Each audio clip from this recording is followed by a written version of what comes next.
我是 Annie。如果你觉得平常认识很多穴道很麻烦的话呢，没有关系，你只要记得今天这个穴道就可以了，一定要学。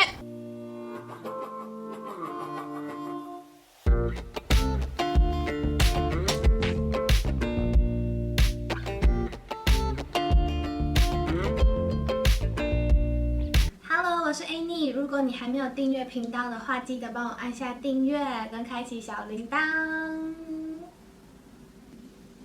这个穴道非常重要，因为它连接到我们要维持生命最重要的心脏。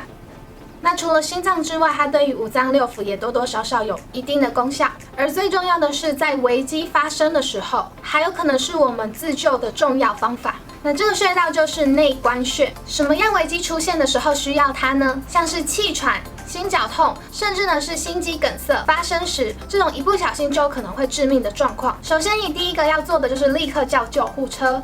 接着呢，就是赶快按内关穴做舒缓。那我们在按的时候，一定要记得按你的左手，因为它是比较直接连接到心脏的。好，那现在来教大家内关穴在哪里。手腕横纹这个地方放3个指头，那第3个指头下方这里会摸到2条筋，2条筋的中间这个点用力按下去。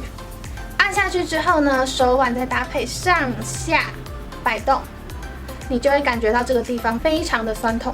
如果你心脏比较不好或是无力的话呢，这个酸痛的感觉就会比较明显，所以平常就可以多加强按摩这个穴道，达到强心的功效。或是只要你一感觉现在心脏好像不太舒服，你就要立刻按这个穴道帮你做舒缓。那通常为了加强感觉，我都是用指尖的地方、指甲去按摩，或是你也可以用按摩球尖尖的地方去按压。平常保健的话，头痛、胃肠问题、心悸、胸闷、咳嗽等等，都可以透过按摩这个穴道达到改善。那如果大家喜欢今天的影片，记得分享给身边的朋友，然后帮我订阅、按赞、分享。下次见，拜拜。